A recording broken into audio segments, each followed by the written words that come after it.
Hi, welcome to another Girls House podcast. My name is Gina, and today we have one of our leaders here that is going to share a little bit with you about her journey, and her name is Gina. And so we want to welcome you, Gina, here today.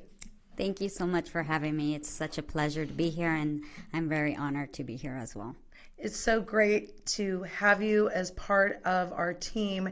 And we've really grown together for the last 4 or 5 years together. And it's just been so wonderful. And you have such a story to tell.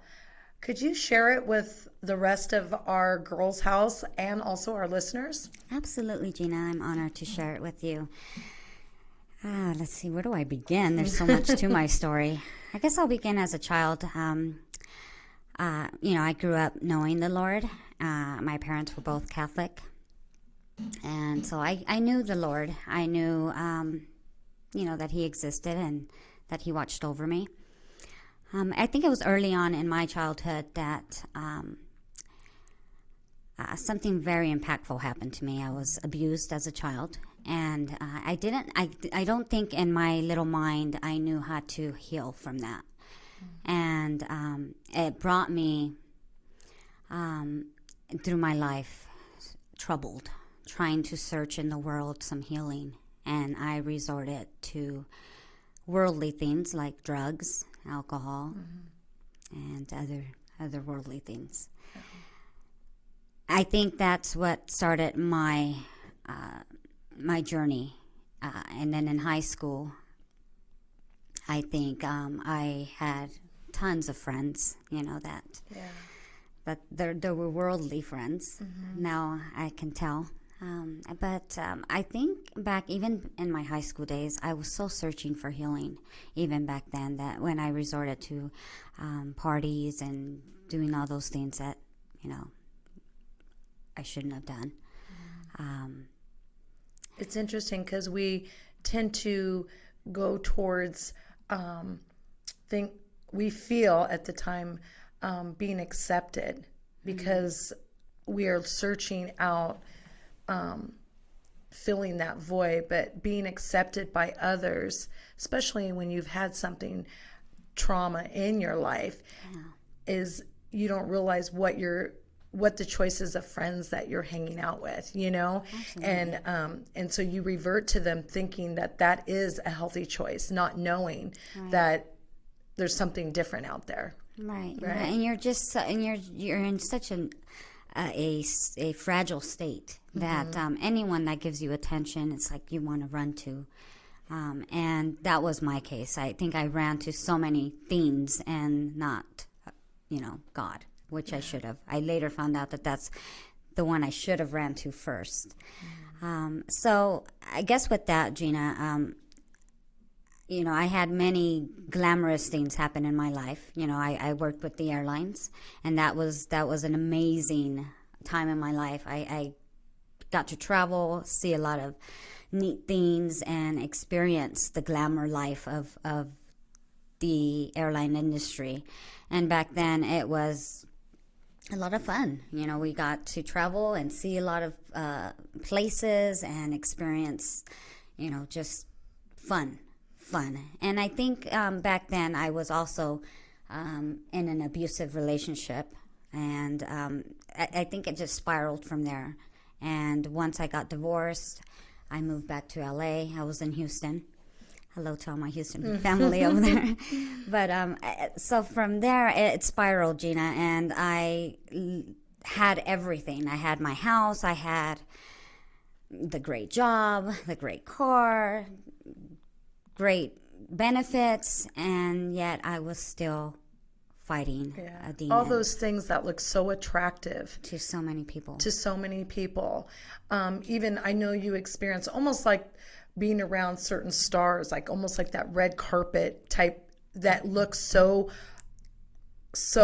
amazing to be around, but yet there was something in that was so destructive, even in that time that looked so great being in it. but yet, can you share a little bit where that Absolutely. You meet so many people. You meet so many people that have different customs and beliefs, and they make it seem so glamorous. You know, the places they're taking you, the red carpet, effect that they have going on. Everything is just so glamorous and beautiful, and you just fall into the trap of it. And I think that's what it was for me. I just began to see that I was not happy, even in that state. That I had everything I needed and beyond, but I was still missing something very deeply. I think there was a lot of healing that needed to go on, Gina, and I wasn't allowed or prepared to heal at that time. Right. I know when I met you, which was about 4 years ago, or a little longer, I started seeing you through this journey of healing, which I always go back to what a beautiful thing, because my girls are always, Mom, that's something like you always say is beautiful thing. It's but it was like this beautiful road that I started to see and get to witness of how you got to where you are today. And so can you share a little bit about that journey of where you came from and where you are today in that time? Well, let's see. Gina, you have seen so much and you have witnessed so much of my journey. It's so good to share this with the audience of just the beauty of fellowship and friends and what they can do for you. For my journey, I guess when we first met, I had was in between jobs. I had lost one. I was struggling with a relationship, and I had, again, gotten back to addiction. And there was some disconnect even with the Lord. There was a spiritual death that I experienced. And so when I came to church, I began seeking and asking, like, how do I resolve these things? And on top of that, I was also seeking, the community. Who can help me? This is what I'm going through. What's out there for me? Would you call that like your most pivotal moment at that time, where you knew that your situation had to turn around at that point? I was desperate, Gina. I clinged to whatever was going to help me, whether it was, seeking, help with the county or going to the crisis center or whatever it was, doctors. I mean, I went to it all, trying to find out how can I get out of this hole that I've dug myself into. And I sought for help. I even went to, different agencies and sought help from the community. And there's so many things out there that people can see, if you are really hungry for change, there's so much out there. Yeah. I recall, and I'd love for you to share this, because I recall when you used to walk 3 hours one way just to get help, because at that time you didn't have a car. Can you share about what was that walk like? What was that journey like to get to a place of such need and help? Well, Gina, before I got there, it was like I started to begin to read. Instead of doing all those things that I was doing to self-medicate, I started to self-educate. And I like that. And what that looked like for me was I was going to the library and sitting down and reading. Like, I read the whole encyclopedia on domestic violence. I read tons of books on the mental health, just trying to figure out which one of those things was me, because I didn't know who I was at that point. And so when I was reading these things, I started to realize that they were patterns, unhealthy patterns that I was living and that I needed to heal. And I think reading P.M. Mallody's Love Addiction, also Cindy and Brad Long, I don't remember their names, but there is a great book called Let Jesus Heal Your Hidden Wounds, and I think I shared that one with you. Yes, you did. It is one that really was so good. I encourage everyone to read it, but it really just goes rooted down deep to your heart, where all of those things are kept hidden, and it starts exposing these things that needed to be healed. And I just surrendered everything to the Lord at this point. Like, Lord, I need you to heal everything about me. Yeah. And he began to do that. And he began to lead me to these different organizations. One was A Better Way. Yes. And this was a domestic violence shelter / educational place where you can go to anger management and parenting classes and all those things that I thought I was a master in, but quickly found out that there was so much more learning I needed to do. Well, this place was located pretty far from where I was at, and the only way I can get there was to walk. And I was determined to get there, and I would walk 3 hours one way for a 2.5-hour class and walk 3 hours back. But it was during that walk that I began to ask and to seek the Lord, asking him to change everything about my situation, to change everything about me. Because whatever I was doing, it was not working. I needed something different. And he led me those 3 hours to a healing process that has been unremarkable and unbelievable. And he has brought me to even Girls House. Yes. Which is such an amazing place for healing and growing. I think it's so neat, the fact that at one point of your life, you probably didn't feel protected. But then in this journey of walking 3 hours one way, and I know there were days it was by yourself you walked this, how the Lord protected you. He had himself covering you the entire way. And you were also in his, like, literally in his presence the whole way there. And I think of that, and I think of him restoring. That was part of the healing, but also I see it as a restoring process that the Lord was doing in you and through you and for you. And it's just, I look at that and I think, oh my gosh, and I see you here today. And what's so great, I see that you give back literally to the community for what they have given to you. Yeah. So can you tell us a little bit about that? Can you share with us that? Absolutely. So I became very involved with A Better Way, and I even got to facilitate some of their life skills classes. So there I am on the other side of the desk, now pouring out to women and men who have walked the same journey I've walked. So the Lord did a 180, circle with that. And I also took their 40-hour training, and I began to be an advocate for all those women and men who suffer from domestic violence. I became a voice for all the ones that didn't have one. And that was beautiful, Gina. And it's amazing what the Lord, how he strengthens you and turns it around to good. And now I'm able to give back and to pour love and strength to these women and men.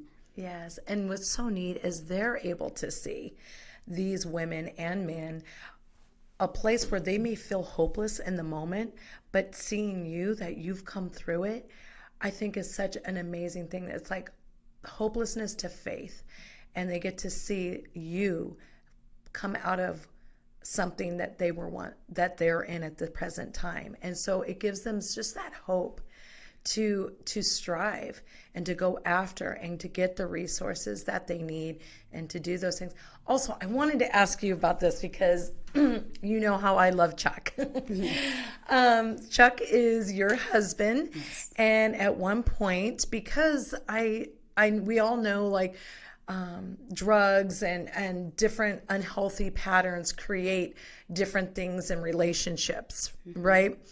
And so share about how the Lord's restored that in you guys, because that has been just that has been such a faith on top of faith that I got to witness, and many others.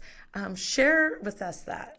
I think, and going back to those 3-hour walks, I began to question the Lord, like, Lord, what type of relationship am I in? Is this a good relationship? Lord, is this the one you want for me? It's like, those are the questions I was asking him. Like, is this good? Do I continue it? I mean, there's so much chaos in my relationship. How can I mend what's going on? And is this mendable?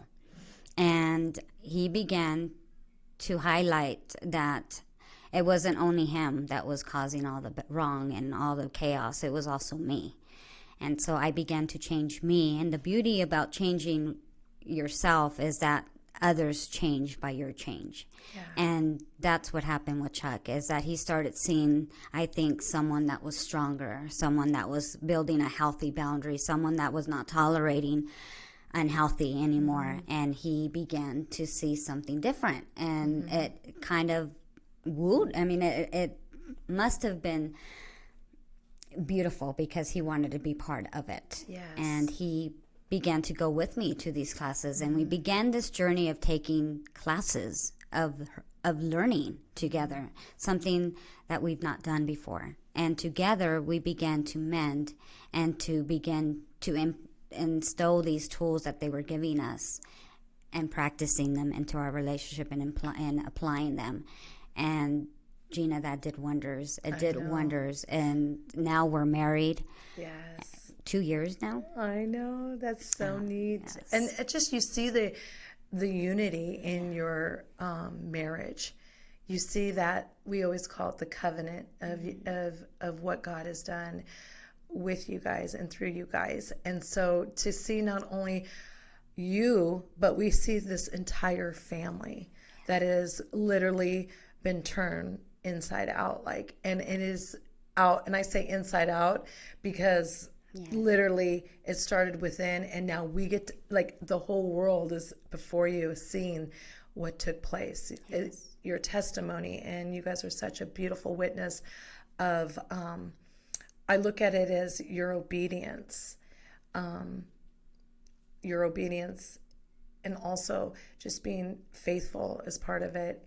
And just moving forward with the Lord and listening to the Lord. And I know that you spent a lot of time in the Lord's presence, yes, hearing Him, seeking Him. And so it's so great. Can you also, being part of Girls House, and now that you are helping lead and orchestrate this and put this all together, and you're such a, you're like the part of the heart of this entire Girls House. Tell me something about Girls House and what it brings to you. Wow, Girls House is it's so neat to be a part of Girls House. It's a move of God. I keep saying that over and over, but it's a move of God. I think women are meant to fellowship with each other, are meant to grow, and I think Girls House gives you a safe haven to be yourself and to meet new women, support each other's visions, be a part of even their vision or a part of a dream. And it's a place where we get to expose our gifts. And yes, and I think that's beautiful. Each one of us has such a beauty and such a gift that's a divine gift. And when we are able to share it with the world, I think it's a happier place. Yes, it is. Can you tell me one thing that excites you about Girls House? Like, what is it that excites you to going into it? I think it gave me a little bit of purpose. You know, leading Girls House has given me purpose and has given me a sense of belonging to a community. And it also has created some amazing friendships. Yeah, definitely. Definitely. It's so what neat. Excites me I'm sorry. Go ahead. What excites me is that I'm a part of it, that I get to be a part of this team of women and a group of women who are like-minded and that want to grow. Yeah. And that is so healthy for our community and so healthy for women.